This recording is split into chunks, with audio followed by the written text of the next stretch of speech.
Salut tout le monde, ça y est, la 8e édition du Week-end Geek va commencer dès ce samedi 9 novembre et ce jusqu'au lundi 11 novembre à la Maison des Artisans sur Nouville, donc à Nouméa, un événement annuel depuis 2012 très attendu du public calédonien, donc geek ou pas. Cette année encore, il y aura des concours de cosplay, l'art de se déguiser en un personnage de film, de série, de jeux vidéo, ou encore de comics et de manga. Il y aura également un concours de jeux vidéo, de jeux de rôle, mais aussi des invités de marque tels que Kayane, une joueuse professionnelle donc de jeux de combat tels que Soul Calibur ou encore Super Street Fighter. Donc Kayane qui elle est animatrice donc sur Game One, donc la première chaîne de télé française consacrée aux jeux vidéo. Mais il y aura aussi donc le dessinateur de bande dessinée Dean Rankin. Donc pour ne citer bien sûr que, alors Dean Rankin c'est celui qui travaille pour les comics Futurama mais également donc les Simpsons. Mais le Week-end Geek, ce n'est pas que cela, c'est aussi des danses. Et oui, vous avez bien entendu, on va y danser. Et c'est ce que l'on va découvrir aujourd'hui avec notre invitée du jour, Alison, qui est la présidente de l'association Kourou Team. Mais avant de la retrouver, d'après vous, qu'est-ce que veut dire le mot kawaii? Alors, est-ce que ça veut dire affreux ou est-ce que ça veut dire mignon en japonais? La réponse vous sera donnée dans notre fameuse rubrique « C'est quoi ça ?» Allez, je vous propose que l'on va retrouver tout de suite Alison. Suivez-moi. Alison, bonsoir. Bonsoir. Merci à toi d'être avec nous. Merci de m'avoir invitée. Alors, l'association Kourou Team existe depuis 2017.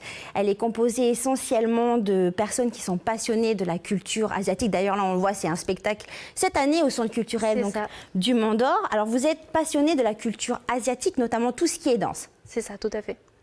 Vous y participez, vous, chaque année au Week-end Geek? Alors le Week-end Geek, oui, c'est un rendez-vous régulier pour la Kourou Team depuis un moment, oui. Et donc, vous êtes combien? Parce que là, on voit que vous êtes quand même pas mal. Il y a combien de membres? Oui, alors cette année, on est 33 inscrits. Donc oui, 33 personnes. Sacrée organisation. C'est ça, c'est pas mal d'organisation, mais c'est beaucoup de passion aussi, donc c'est ça qui rend tout ça super. De tout âge? De tout âge. On a de 10 ans à la trentaine, voilà, avec une moyenne d'âge autour de 14-18 ans. Donc là, c'est votre participation l'année dernière au Week-end Geek. Donc, est-ce qu'il faut forcément être passionné de danse, je dirais, pour faire partie de votre association?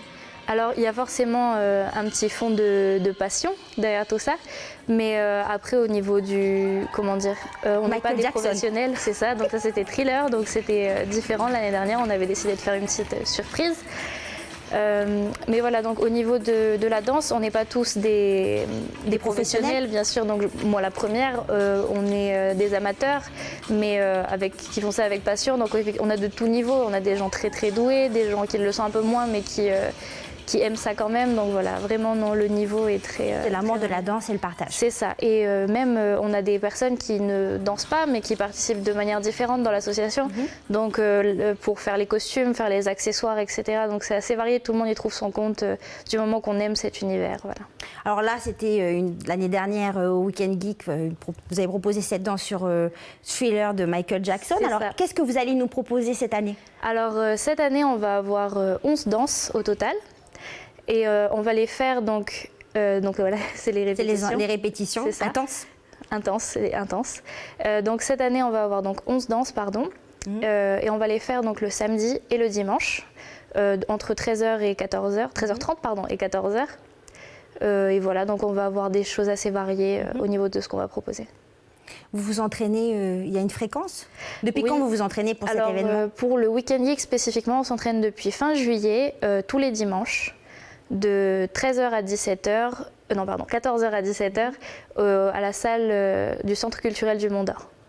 Alors, 11 danses, quel type de danse? Parce que je l'ai dit que vous étiez des passionnés de danse donc asiatique, mais des genres en particulier, des styles de danse en particulier? Alors les styles de danse que nous on a plus précisément, en fait là on va avoir une bonne partie de danse donc de J-pop et aussi une bonne partie de K-pop avec une petite exception entre guillemets qu'une danse avec pas mal de Thaïlandais à l'intérieur, donc Thai Cha Cha.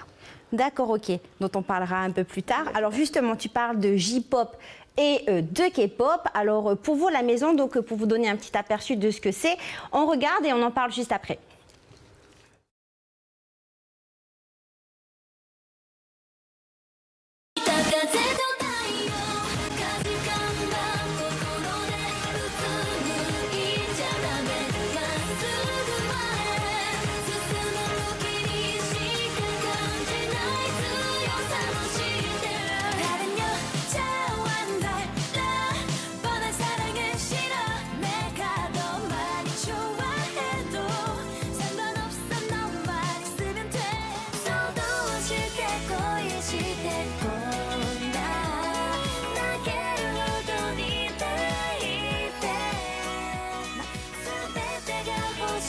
Magnifique celle-ci là. Elle est belle. Alors donc justement, donc la différence, pour résumer, donc on entend bien, c'est de la pop, la K-pop, de la pop coréenne, C'est ça, et la reste de la- J-pop, de la pop japonaise. Oui. C'est bien ça, toi qui es la pro? Je ne suis pas professionnelle, mais oui, de ce que je sais, oui, c'est globalement ça, même s'il existe des sous-genres après dans chaque. Voilà. Mais est-ce qu'il y a des différences majeures entre ces deux genres, entre ces deux genres musicaux, même si ça se regroupe quand même, puisque Oui. c'est de la pop? Oui, c'est ça. Donc, malgré les similarités, ce qu'on peut différencier vraiment, en fait, c'est surtout par rapport dans le temps, on va dire, c'est que la K-pop a eu tout de suite une grande ouverture au monde et donc avec une influence américaine assez prononcée. C'est pour ça que voilà, on a beaucoup de titres sont titres en anglais, beaucoup de chansons avec beaucoup de paroles en anglais aussi, etc. Alors que du côté japonais, on était plus sur leur culture donc au Japon et on est vraiment dans du japonais pur entre guillemets. Donc la différence a été plus lent à s'ouvrir au reste du monde au niveau du Japon, mais ça commence à venir et là ce qu'on voit voilà c'est devenu similaire et ça bouge beaucoup. Donc en fait, il faut savoir que c'est quand même ces deux genres musicaux, ça date pas d'aujourd'hui, hein, puisque la K-pop a vu le jour dans les années 90 en Corée du Sud, et puis après, donc c'est un peu étendu au monde, hein, et fait un tabac d'ailleurs un peu partout avec le groupe BTS, qui est considéré par certains comme étant le groupe phare de la pop sud-coréenne. Ouais. Là, on entend la petite chanson. Donc, c'est un groupe qui a gagné beaucoup de récompenses, qui a rempli le Stade de France donc, cette année et qui était chez nos voisins tahitiens en début d'année. Donc, malheureusement, ils ne sont pas venus ici. C'est ça, on leur lance un appel d'ailleurs, hein, BTS, si jamais vous voulez passer, n'hésitez pas. Et la J-pop, c'est plutôt, donc tu le disais, la pop à la sauce japonaise. Celle-ci est apparue dans les années 40. Donc elle est apparue bien avant, mais je dirais qu'ils sont plus restés un peu, c'est vraiment dans la culture japonaise, ancré dans la culture japonaise. C'est ça en fait. Je pense plus, oui. Même si ça tend à s'estomper un petit peu ses limites. Et par contre, donc moi le constat que j'ai fait, c'est que j'ai remarqué qu'il y avait quand même plus de boys bands, parce que c'est que des boys bands. Hein. C'est vrai que moi j'ai connu les boys bands, To Be Free et tout ça, mais il y a aussi des boys bands en Corée du Sud et au Japon. Mais il y a quand même plus de boys bands en Corée, donc dans la K-pop, qu'en J-pop. Enfin, c'est un constat. J'ai remarqué qu'il y avait plus de girls band en J-pop. Alors, je pense que c'est tout simplement ce qui s'exporte le mieux au niveau des deux pays. C'est vrai que même nous, en fait, on entend plus de J-pop avec des filles, donc voilà, des girls band. Mais je ne sais pas si vraiment au niveau des nombres ça varie, mais en tout cas, oui, de ce qui s'exporte plus, c'est vrai que beaucoup de boys band coréens sont plus écoutés que les girls band et à l'inverse, les girls band japonais sont un peu plus écoutés que... Donc voilà, mais c'est parce qu'il y avait une grande culture au Japon des idoles, des jeunes filles, donc ça part depuis le lycée, etc. Bien sûr. Voilà, c'est encore une fois culturel, je pense. Donc en fait, voilà. Donc en tout cas, pour le Weekend Geek, la Kurukuru Team va présenter donc 11 danses, je rappelle. À la fois, votre spécialité, de toute façon, c'est les danses asiatiques, donc de la K-pop avec de la J-pop et du Thai Cha-Cha, dont on va voir après, on va en parler. Donc là, je te propose que l'on passe à notre rubrique « C'est quoi ça ?» Donc, a été demandé à nos téléspectateurs, je vais m'asseoir un peu à côté de toi, hein, parce que tu es un peu toute seule. Hein. Donc, ce que ça voulait dire le mot kawaii, alors j'espère que je prononce bien. Oui, kawaii. Qu'est-ce que ça veut dire, Alison? Tout simplement, ça veut dire mignon en japonais. Ah, donc ça ne veut pas dire affreux, moche et... Non, voilà. Mignon. C'est donc, ça. Et d'ailleurs, ce mot, il s'emploie un peu dans toutes les manières possibles et inimaginables. Hein. Donc là, c'est une mode kawaii, donc un style essentiellement donc, féminin, bien qu'il y ait des garçons aussi. Oui, c'est ça, essentiellement féminin. Donc il se caractérise donc, par des vêtements et accessoires très enfantins, donc de la dentelle, du rose à toutes les sauces, la superposition de matières, donc des sacs, des lunettes, des barrettes, c'est assez impressionnant. Oui. Donc en fait, les gadgets s'accumulent et c'est surtout donc, pour la plupart à l'effigie de héros de manga. Voilà, inspiré, oui, beaucoup. Donc, si vous aimez donc l'extravagance, eh bien, ce style est fait pour vous, je pense. Il y a aussi tout ce qui est kawaii food. Donc, c'est assez impressionnant. Donc, voilà, donc ça donne même pas envie de manger. Hein. C'est très mignon. Donc ça, c'est lié, je dirais, cette mode kawaii à la J-pop. En fait, c'est japonais de toute manière. C'est japonais, oui. C'est quand même assez spécifique. Donc toute la J-pop n'est pas forcément dans ce style-là. Et ce qui s'exporte le plus n'est pas forcément ça, mais c'est vrai qu'on le reconnaît tout de suite. C'est une marque du Japon. Dès qu'on voit quelque chose justement de mignon, on associe très souvent au Japon. Et donc voilà, ce qu'on voit, les bento, etc., voilà, c'est très... C'est Totoro, ça qu'on a vu avant. Oui, c'était Totoro, justement, tout à fait. En tout cas, pour la petite histoire, cette obsession, donc je dirais, de la mignonnerie, en fait, se serait popularisée dans les années 70, à la naissance du personnage Hello Kitty. Ah. C'est pour ça que j'ai mis un peu mon serre-tête avec petites oreilles, un peu de lapin, de chat plutôt.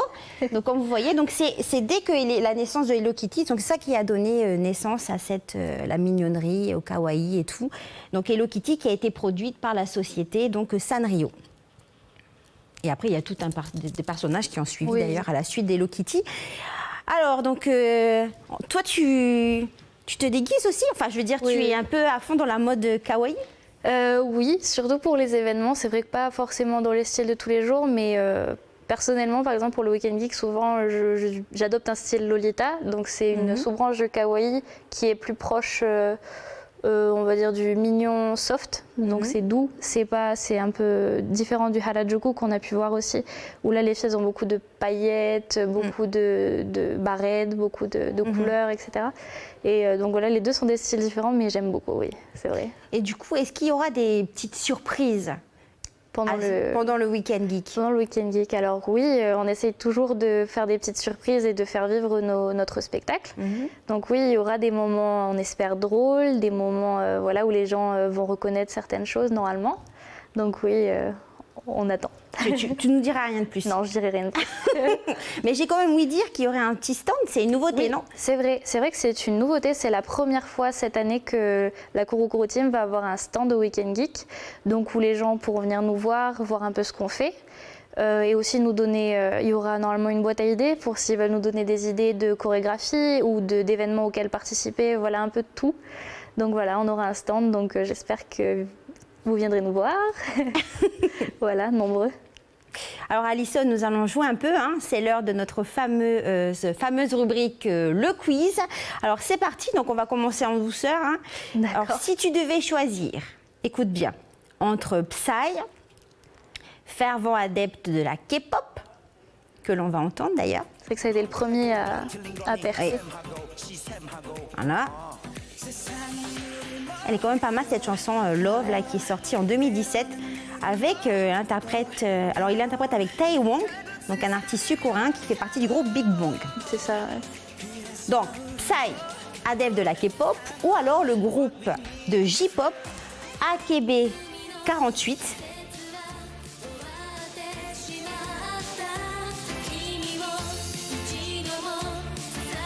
Ah, tout en japonais. Hein. Ouais. Alors du coup, tu choisirais qui?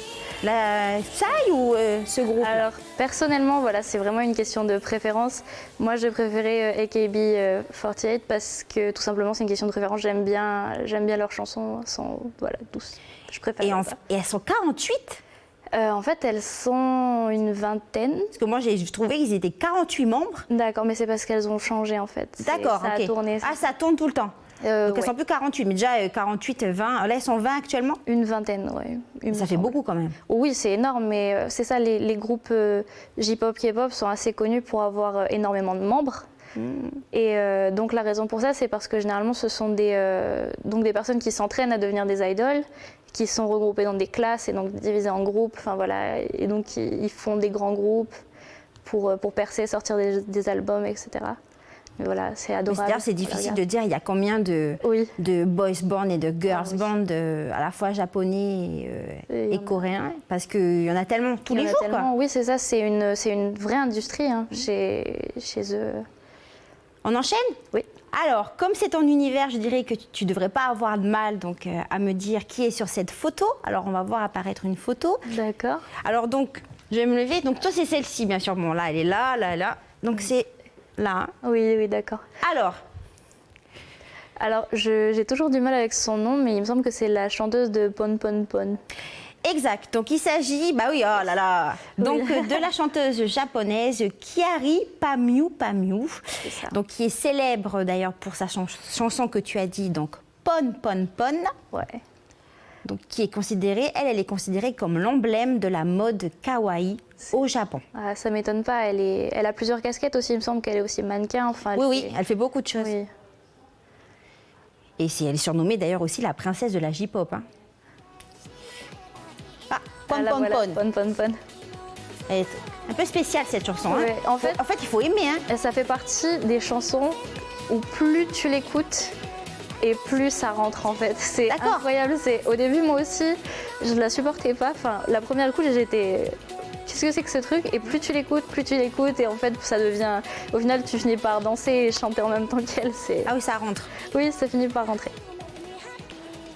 Eh ben dis donc. D'où le succès, parce qu'il me semble que le succès à l'origine de cette chanson, c'est que ça a été viral sur le net aussi. Donc voilà, c'est pour ça. Bon, après, c'est un univers particulier, tout ce qui est K-pop et J-pop. Il faut apprécier ce genre de musique. Ça reste de la pop, mais c'est aussi particulier quand même. C'est ça. En fait, je pense qu'une fois qu'on est rentré à l'intérieur, on découvre de plus en plus de choses et donc après, voilà, c'est difficile d'en sortir. Et même après, il n'y a pas de barrière au niveau de la langue. On se met à apprendre le japonais, le coréen. Sans s'en apercevoir, généralement, oui. C'est vrai. Allez, on continue. Nous allons à présent, tac, où je suis. Ouais, il faut que j'aille ici, à mon fameux écran. Alors, une petite dernière. Alors, comme la spécialité donc, de votre association, c'est la danse, donc tu vas voir apparaître une image qui sera numérotée de 1 à 4. Et donc, tu devras me dire de quelle danse il s'agit. Bien sûr, ce sont des danses asiatiques. Hein. Donc, je te piège pas, là. Okay. Tu es prête? Je suis prête, on verra ce que ça donne. C'est parti. Tac.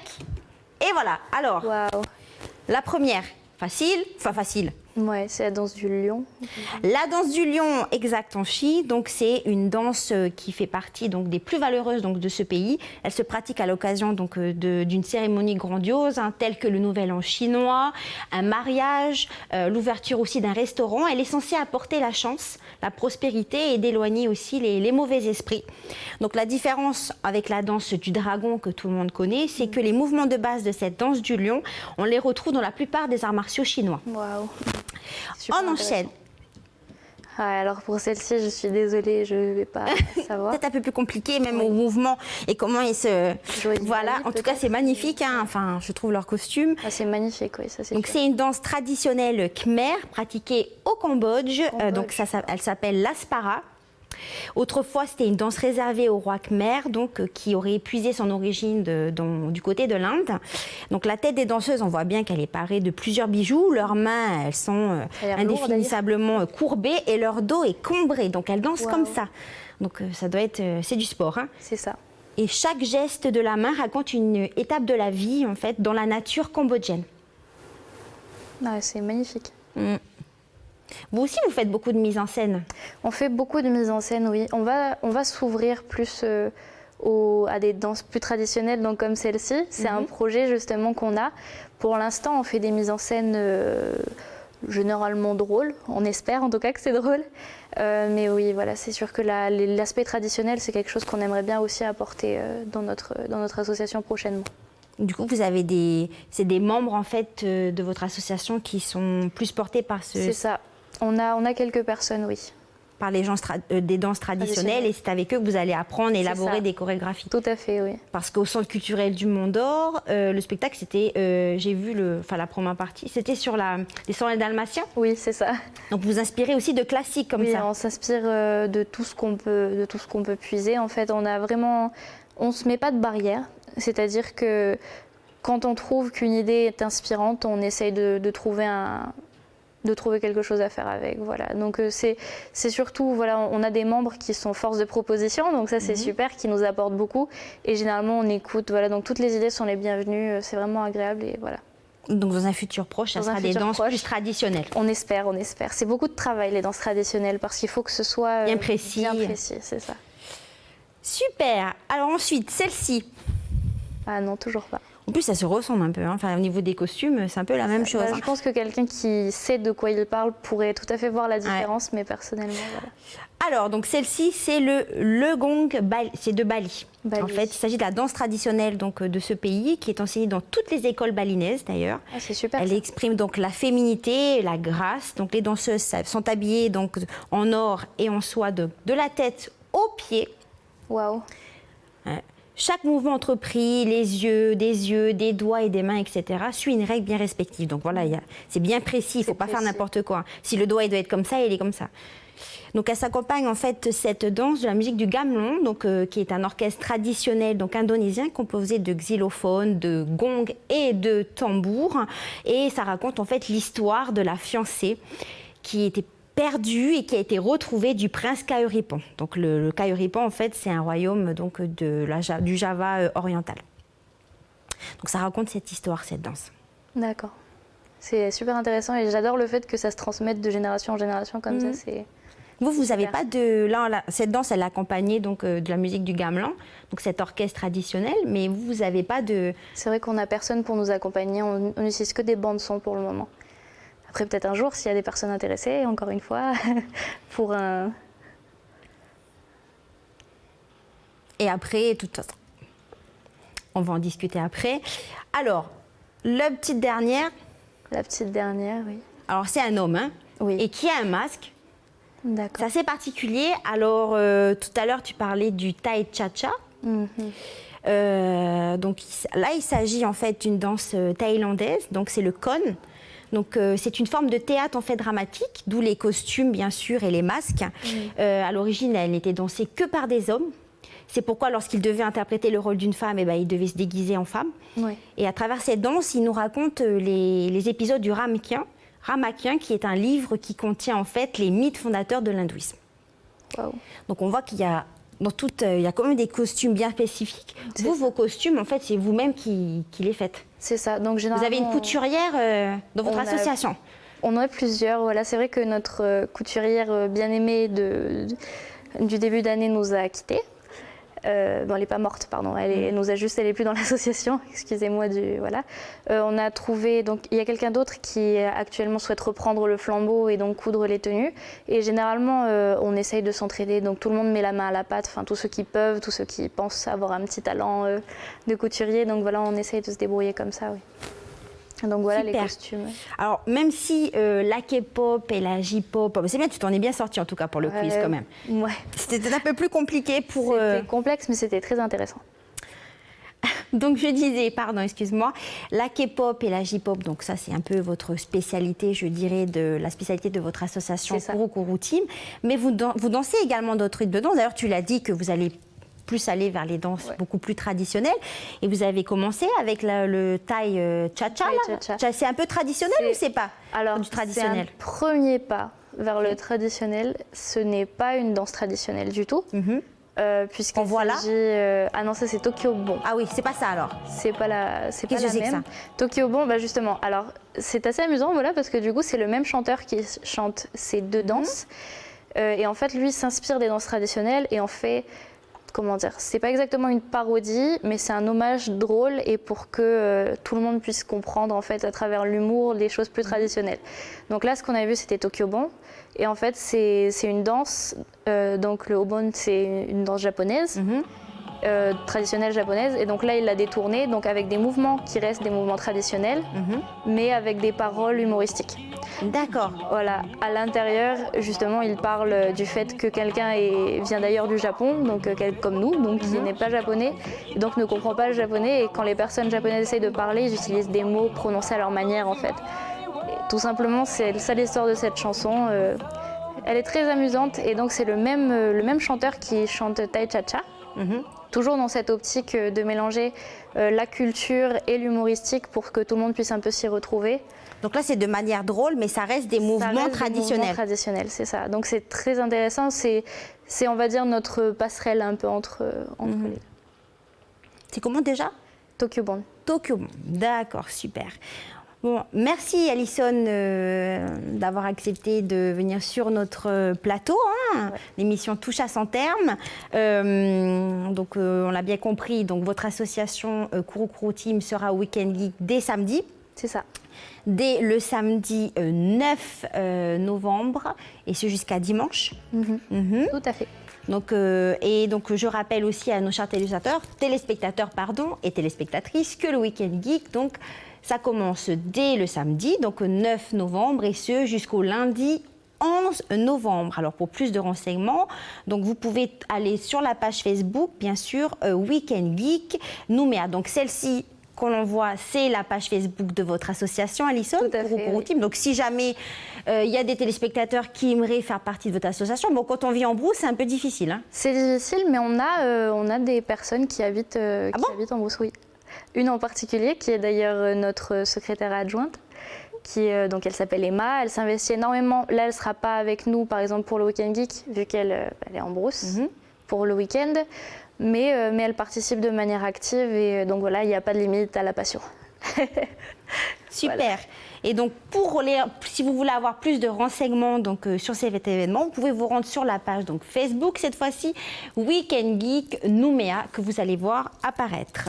Donc, en tout cas, si vous avez envie de vous amuser, de rigoler, il faut y aller. Ambiance garantie dès ce samedi 9 novembre et ce jusqu'au lundi 11 novembre. Merci en tout cas Alison, merci à toutes les personnes qui m'ont permis de réaliser cette émission et quant à moi, je vous dis à la semaine prochaine.